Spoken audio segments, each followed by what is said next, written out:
Hello everyone, welcome to your Salesforce Journey podcast. Today we have with us Cyril. He is the CEO and co-founder at Mavericx and also a Salesforce MVP. Let's dive into a conversation with him. Hey Cyril, so thanks for joining us on the Your Salesforce Journey podcast today and taking our time. Thank you very much for that opportunity. Now, Cyril, we would like to start the podcast with your journey. When I looked at your profile and I looked at your journey, it is pretty long, right? Or more than a couple of decades. So how have things been? Yeah, I studied a long time ago, indeed. I used to say I'm a kind of dinosaur on the Salesforce ecosystem. I'm not the one like working for the longest period I know. So I know people like at the very beginning of the Salesforce story, but I jumped on Salesforce ecosystem, I think 12 years ago.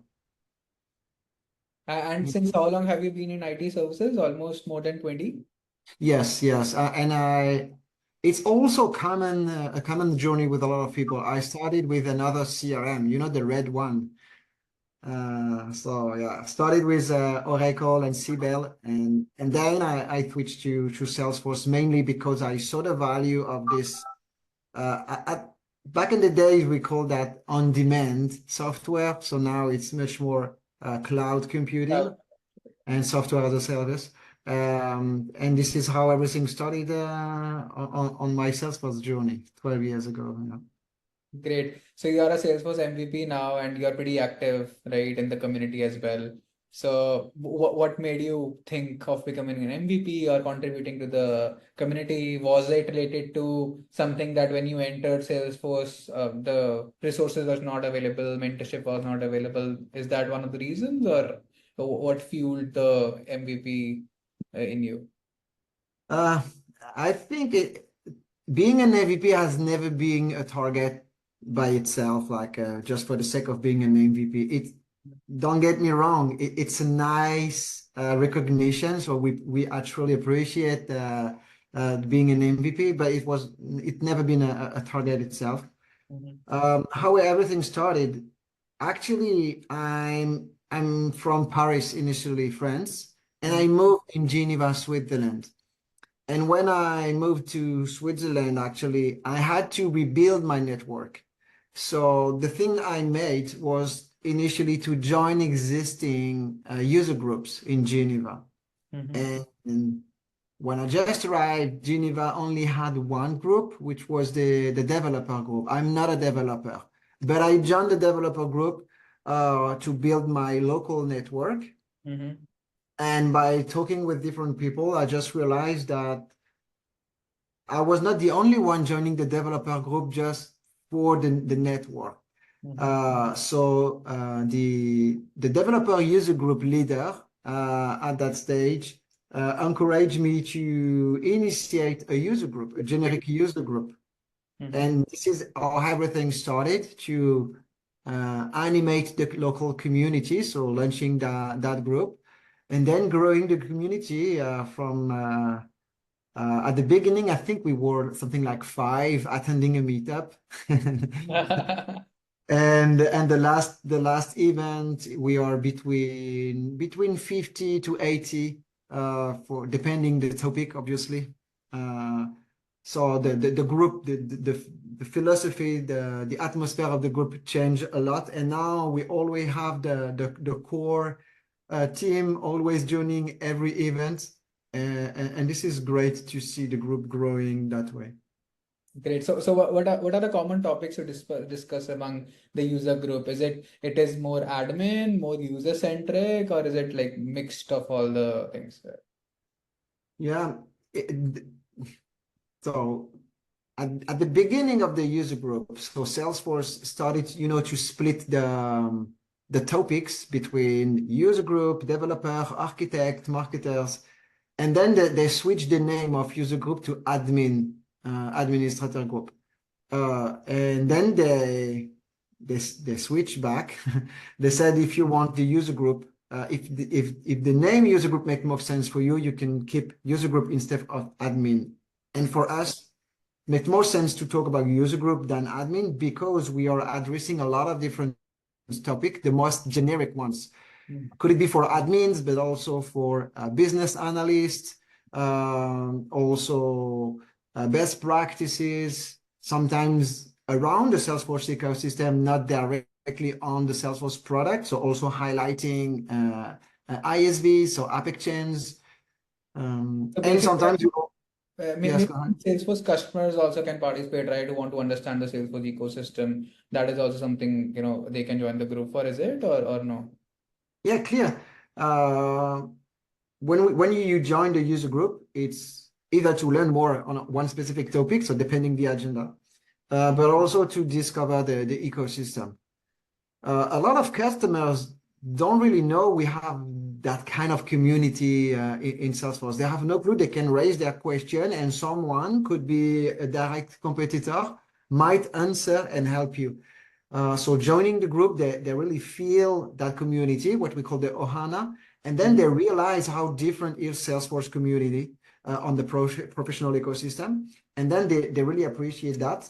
And this is why if you embrace the community, then you don't leave the community because you like it so much. And then you become also an ambassador and you promote that. And then from time, by just talking to someone else, the community will grow. Yeah, So for so customer, it's quite important for them to realize that they can have support outside their own network and outside their company. Mhm.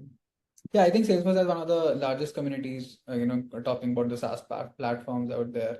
So, and I think it is great. I have been attending community events and, looking at YouTube videos and stuff like that. So it is very encouraging and engaging. And Yeah. Trailhead, obviously great. The Trailblazer community is great. And then the partner, since you are a partner, right? The partner channel is also pretty strong.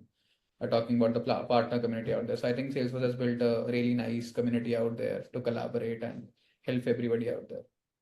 Yeah, and everyone is welcome. You can be just a prospect looking for information. You can be a customer or a long-time customer.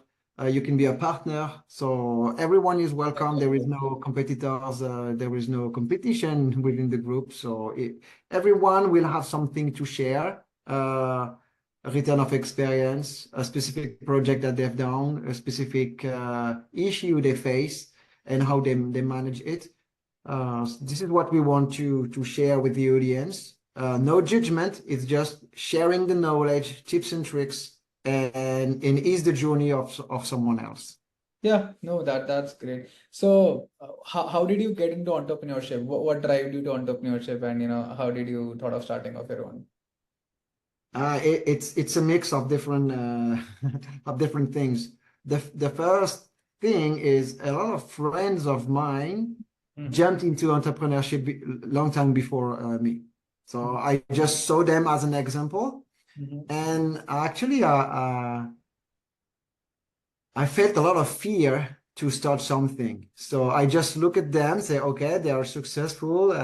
Maybe they are very good. It's a bit of imposter syndrome. So I said, I'm not knowledgeable enough, or I know I'm not this kind of superstar to learn something, or I don't know. So I was super, I don't know.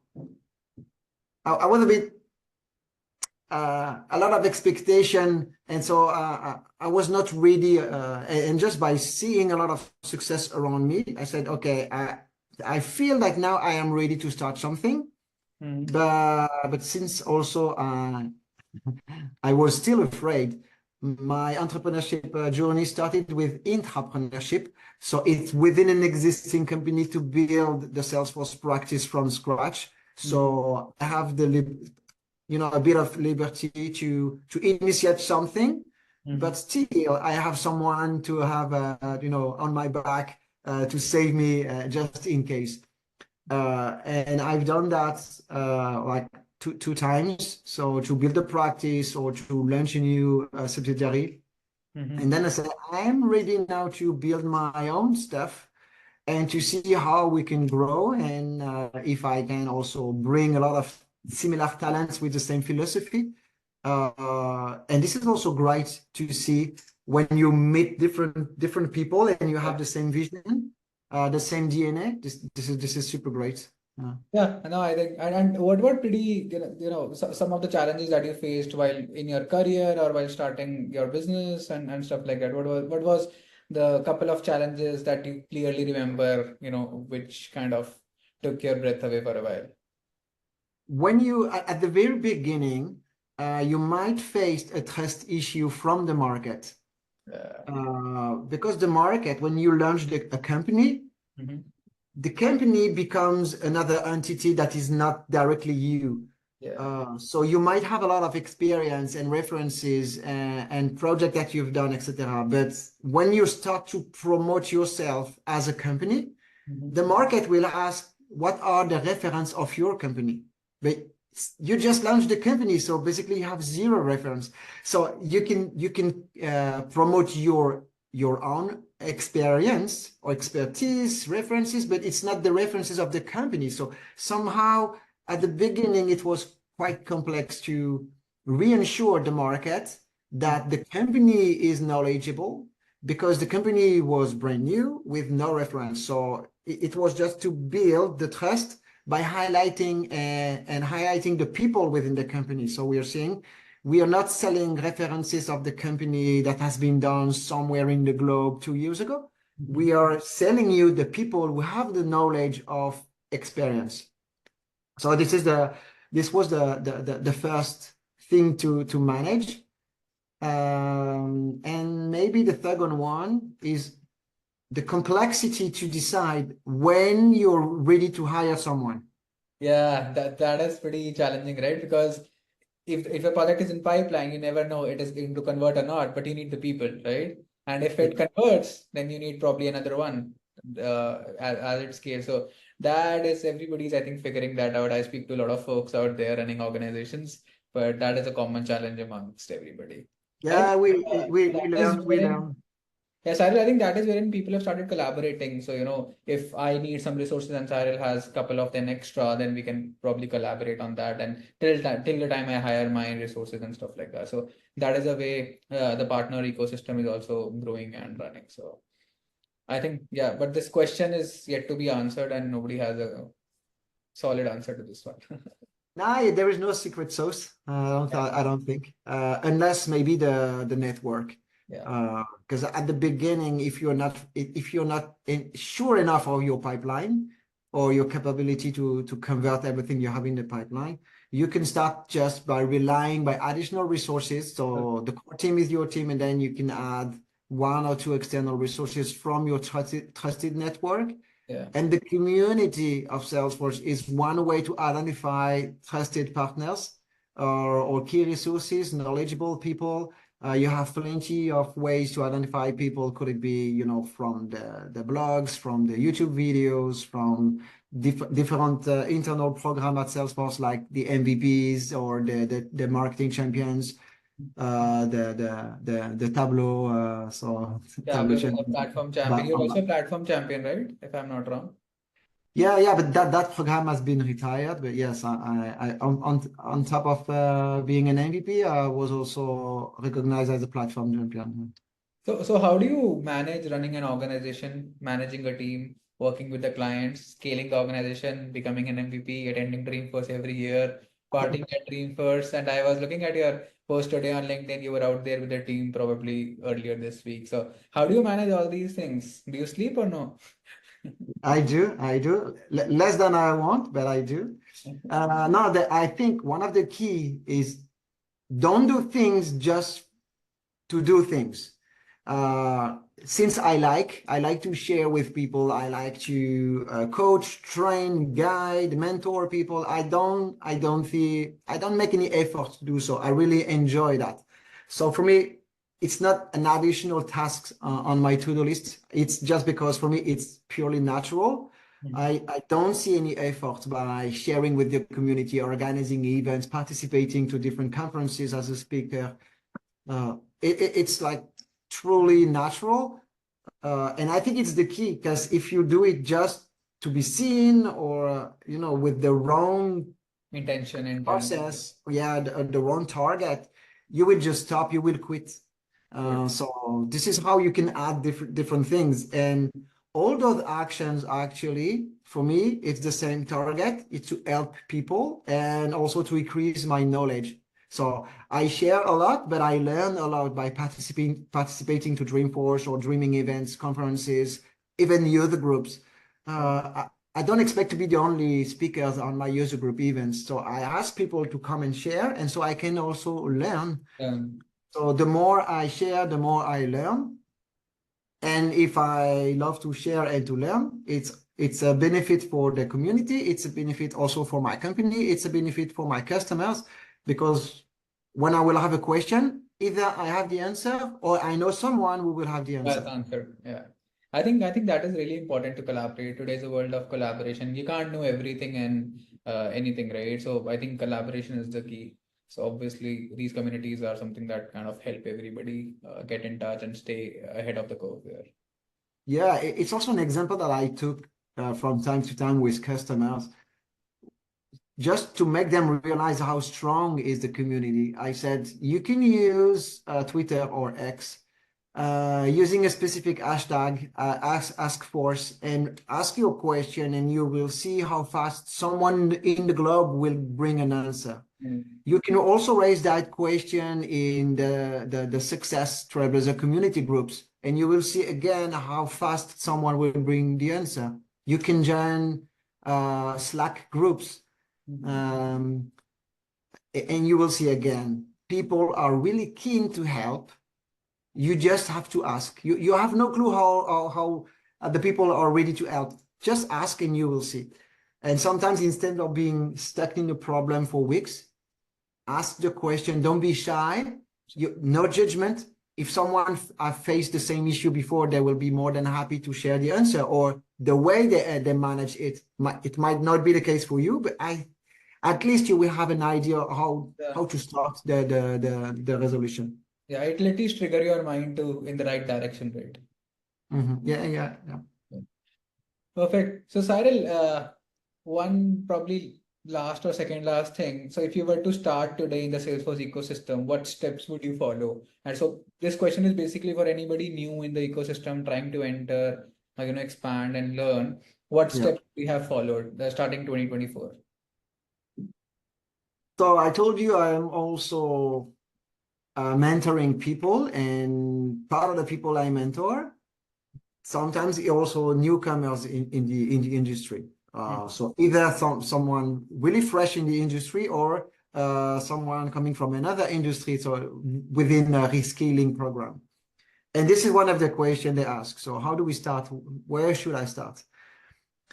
So the first thing is clear. It's learning the basics of Salesforce. So start with jumping into the philosophy of Salesforce by joining Trailhead, because you will have the very basics of the concept of Salesforce. Then next step will be to validate those basics with the first certification. So you have this associate certification. It's the very basics to understand the foundation, the philosophy, the major concepts. And then you have admin certification, which is quite wide topic to really understand what the platform is able to do. Then next step is gaining experience. So how do we gain experience? So you have different options. First one is to find a mentor within your area, someone that can help you, guide you, give you some exercise, so coach you into a real life project that you can do for your own, but then you can promote that project. Another thing is to join the user groups, because you will meet people, you will talk with people, and you will see companies, you will see consulting firms that might also look for new talent. And a last option that we are usually sharing is to contact non-profit organizations. So first you can share your knowledge, so it's doing good by providing pro bono consulting. But for the non-profit organization, it's also a win-win, because they will have a project so it will be pro bono, and on your side you will have a real life project that you can really promote as a real experience. You cannot go for freelancing with no experience. It will be really, really tough. It's not a shortcut that I would recommend. But gaining first project that way, building your own project, and then finding a nonprofit organization that you can start, to implement a small Salesforce project. So trailhead, certification, hands-on project could be one for you or for a nonprofit organization. And joining the user group to build your network and start to be visible. Great. Thanks, Cyril, for the advices, and I think it was a great session. Any other tip or trick you would like to share with everybody and anybody watching this? Yeah. I hope everyone enjoyed the session. If you have any question after that, feel free to contact me. I will try to answer as much as I can. Thanks, Cyril. Thanks for joining us. Thank you very much.